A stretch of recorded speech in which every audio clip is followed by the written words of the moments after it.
నేడు రైతు భరోసా సంబరాలు. రైతు పండుగ పేరుతో ప్రభుత్వ నిర్వహణ. సచివాలయానికి తరలి రానున్న రైతులు. నిజంగా ఇప్పుడు మాత్రం రైతు భరోసా సంబరాలు చేసుకోవచ్చు. ఎందుకంటే అందరికీ రైతు భరోసా పడ్డది. ఇప్పుడు ప్రతిపక్షాలు నోరు తెరవాయి. మొన్న ఏమైంది, హరీష్ రావు రైతు భరోసా కింద జమ చేయాలని చెప్పేసి ఆయన ఏదో దీక్షలాగా చేసిండు, ధర్నాలాగా. ఎందుకంటే హరీష్ రావుకు తెలుసు రైతు భరోసా వేస్తున్నది ప్రభుత్వం అని. ఎందుకంటే ప్రభుత్వంలో బీఆర్ఎస్కు సంబంధించిన కోవట్టులు ఉన్నారు, ప్రభుత్వ ఉద్యోగులు. ఆ కోవట్టులు ఏం చేస్తారంటే ఇన్ఫర్మేషన్ ఇస్తారు. సార్ మేము రైతు భరోసా స్టార్ట్ చేస్తున్నారు రేపటి నుంచి ఎల్లుండి నుంచి.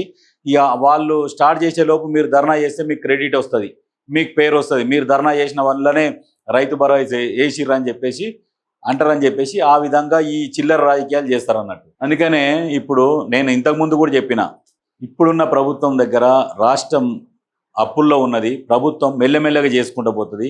ఇది ప్రజా ప్రభుత్వం కాబట్టి మెల్లమెల్లగా చేసుకుంటూ పోతుంది, 1 by 1. ఇప్పుడు అదే విధంగా చేసుకుంటూ వస్తున్నది.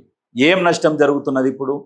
ఇంకొక విషయం ఏంటంటే రేషన్ కార్డులు, చాలామందికి రేషన్ కార్డులు వచ్చినాయి. ఈ విషయం కూడా గుర్తుపెట్టుకోవాలి, ఇది ముఖ్యమైన విషయం. ఈ రేషన్ కార్డులల్లో సంబంధించి చాలామంది బియ్యం తీసుకుంటలేరు కొంతమంది. ఎందుకంటే కొంతమంది రైతులు కావచ్చు, కొంతమంది భూస్వాములు కావచ్చు, వాళ్ళు ఏం చేస్తున్నారంటే మా పొలంలో వండిన బియ్యమే మేము తింటాం, వేరే తినము అని చెప్పేసి కొంతమంది ఏమో ఇక మేము రేషన్ షాపుకు పోయి మేము ఏం తెచ్చుకుంటాం, మేము తింటాం. అట్లాంటి వాళ్ళందరికీ కూడా రేషన్ కార్డులు ఉన్నాయి. వాళ్ళు ఏం చేస్తున్నారంటే బియ్యం తీసుకోకుండా పోయి డీలర్ల దగ్గర తంబు పెట్టి వస్తున్నారు. తంబు పెట్టి ఏం చేస్తున్నారు, ఇక మీరే ఏదైనా చేసుకుంటారు. రేషన్ కార్డు కట్టు కాకుండా ఉండడం కోసం తంబు పెట్టేసి ఆ బియ్యం మీరే ఎవరికైనా ఇచ్చుకోండి, లేదంటే ఎవరికైనా అమ్మి మాకు ఏదైనా ఇవ్వండి అని చెప్పేసి డబ్బులు తీసుకుంటున్నారు డీలర్లు. దీని మీద కూడా ప్రభుత్వం ఏం ఆలోచన చేయాలంటే ఎవరికైతే బియ్యం వద్దు అనుకుంటున్నారో వాళ్ళు స్వచ్ఛందంగా వాళ్ళకు ఒకటి క్రియేట్ చేయాలి. దాంట్లోనే ఇప్పుడు ఎక్కడైతే తంబు పెడుతుర్రో మేము ఈ నెల తీసుకోవట్లేదు రేషన్, ఇంకో నెక్స్ట్ మంత్ కూడా తీసుకోవట్లేదు అని చెప్పేసి వాళ్ళు తంబు పెడితే ఆ బియ్యం ప్రభుత్వం దగ్గర ఉంటే ప్రభుత్వం ఏం చేస్తుందంటే ఇప్పుడు చాలా హాస్టల్స్ ఉన్నాయి, చదువుకునే విద్యార్థులే, గురుకుల హాస్టల్స్ కావచ్చు, ఎస్సీ ఎస్టీ బీసీ హాస్టల్స్, ఇవి చాలా ఉన్నాయి. కొన్ని ఆశ్రమాలు కూడా ఉన్నాయి. కొంతమంది ఉచితంగా వృద్ధాశ్రమాలు నడిపిస్తున్నారు, చిన్నపిల్లలు నడిపిస్తున్నారు. ఇట్లాంటి వాళ్ళకన్నా ఆ బియ్యం యూజ్ అవుతాయి. కాకపోతే కొంతమంది ఏం చేస్తున్నారంటే తీసుకుపోయి బయట అమ్ముకుంటున్నారు. బయట అమ్ముకొని మీరు దానివల్ల ఏం లక్షలు సంపాదించేది లేదు. ప్రభుత్వానికి రిటర్న్ ఇస్తే ప్రభుత్వం ఏం చేస్తుంది అంటే కొన్ని సంస్థలకు ఇస్తుంది. ఈ అనాథాశ్రమాలకు ఉన్నాయి, వృద్ధాశ్రమాలు, ఇలాంటి వాటికి ప్రభుత్వం ఇస్తుంది. ఇప్పుడు ఉచిత భోజనాలు ఉన్నాయి. ఎక్కడ ఉచిత భోజనం అంటే 5 రూపాయల భోజనం, వాటికి ఎక్కువ యూజ్ చేస్తారు. ఎందుకంటే అన్నం పరబ్రహ్మ స్వరూపం, దాన్ని వేస్ట్ చేయకండి. మీరు దానివల్ల ఇప్పుడు రేషన్ డీలర్లకు మీరు అమ్ముకొని ఎంత వస్తాయి దానివల్ల? అట్లా కాకుండా కొంతమంది ఏం బయటికి తెచ్చి, కొంతమంది ఏం టిఫిన్ సెంటర్లో వాళ్ళకి అమ్ముతున్నారు.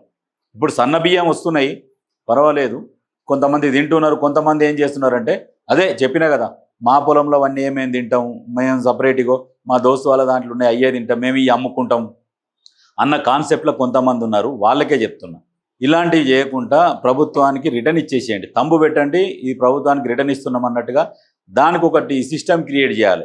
ఎందుకంటే ఇట్లా కొన్ని టన్నుల బియ్యం అట్లా వేస్టేజ్ అయిపోతున్నాయి నెలకు. వేస్టేజ్ అంటే అమ్ముకుంటున్నారు బయట.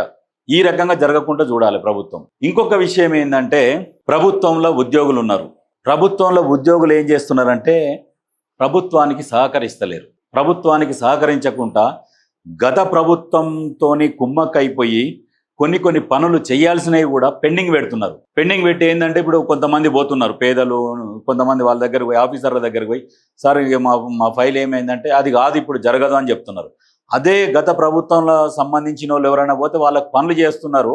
ఈ ప్రభుత్వంలో ఉన్న వాళ్ళకు పనులు చేస్తలేరు. ఎందుకు చేస్తలేరు అంటే గత ప్రభుత్వంలో ఉన్న వాళ్ళకు పనులు చేస్తే సరే వాళ్ళు ఓటేసుకుంటారు.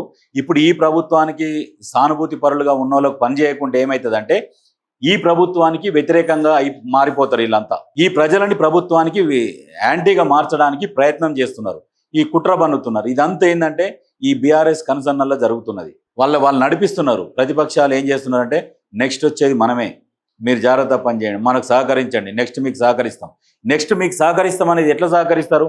మీరు ఏమన్నా అవినీతి చేసుకొని మేము పట్టించుకోము, నెక్స్ట్ మీరు ఏదన్నా అవినీతి చేసుకొని మేము పట్టించుకోము, కాబట్టి మీరు ఇప్పుడు మాకు సహకరించండి, నెక్స్ట్ మీకు సహకరిస్తాం అన్నట్టుగా ప్రభుత్వానికి యాంటీగా పనిచేస్తున్న ఉద్యోగులు మీదంతా లిస్టు తీస్తున్నారు. ఎవరెవరైతే ప్రభుత్వానికి వ్యతిరేకంగా పనిచేస్తున్న ఉద్యోగులు ఎవరైతే ఉన్నారో మీదందరిది లిస్టు చిట్టా బయటకు వస్తున్నది.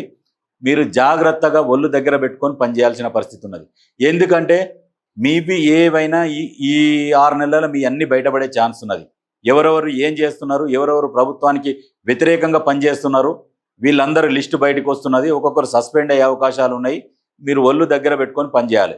ఎవరైనా ఏ ప్రభుత్వ ఉద్యోగైనా ప్రజలకు ప్రభుత్వానికి మధ్యలో వారధిగా ఉండాలి. ఉద్యోగులు ప్రభుత్వం నుంచి ఏం పథకాలు వస్తున్నాయి, సంక్షేమ పథకాలు, ఉచిత పథకాలు ఏమేమి వస్తున్నాయి, వాటిని ప్రజలకు మీరు అందియాలి, వాళ్ళకి సహకరియాలి. మీకు ఇగో ఇది లేదు, అది లేదు, ఇది లేదని చెప్పకండి. ఏది ఎట్లా వస్తుంది, మీరు ఎట్లా పోయి ఎక్కడి నుంచి ఏది తెచ్చుకోవాలి, ఇవన్నీ చేయండి, మేము చేసి పెడతాం అని మీరు రిక్వెస్ట్గా మాట్లాడాలి ప్రజలతోని. పో బయటికి పో, పక్కకు కూర్చో, మేము పని చేసలేమా, కళ్ళు కనబడతలేమా, మేము ఆడుకుంటున్నామా, ఇట్లాంటి సమాధానాలు చెప్పొద్దు. ప్రజలతోని మీరు మంచిగా మాట్లాడాలి. మాట్లాడి ప్రజలకు అవసరమైనవి, ప్రభుత్వం ఇన్ని పథకాలు ప్రవేశపెడుతున్నప్పుడు మీరు ప్రజలకు అందించే దాంట్లో మీరు భాగస్వామ్యం, ప్రభుత్వంలో భాగస్వామ్యమే. మీరు ఎంతసేపటికి మేము ఉద్యోగులము, గత ప్రభుత్వం ఉన్నప్పుడు మా ఆటలు సాగినాయి, ఇప్పుడు ఆటలు సాగుతలేవు, మేము ఏదైనా అని ఇవి మర్చిపోండి. మీరు ఎంతసేపటికి ప్రభుత్వంలో భాగస్వాములు కాబట్టి ప్రజలకు ఏవైతే పథకాలు ఉన్నాయో అందేటట్టు పనిచేయండి. పని చేయకుంటే మీకుంట మీరు దోడుకునే పరిస్థితి వస్తుంది. ఎందుకంటే చాలా స్ట్రిక్ట్గా మీ పేర్లు సేకరిస్తున్నారు. ఎందుకంటే ఎవరెవరు ఏమేం చేస్తున్నారు, అవినీతి ఏం చేస్తున్నారు, ప్రభుత్వానికి వ్యతిరేకంగా ఎవరు పనిచేస్తున్నారు, ఇదంతా లిస్టు బయటకు వస్తున్నది. మీరు జాగ్రత్త, మీ కర్మ మీకు. ఎందుకంటే మాకున్న ఇన్ఫర్మేషన్ ప్రకారము మిమ్మల్ని హెచ్చరిస్తున్నాం, మీ జాగ్రత్తలో మీరు ఉండండి.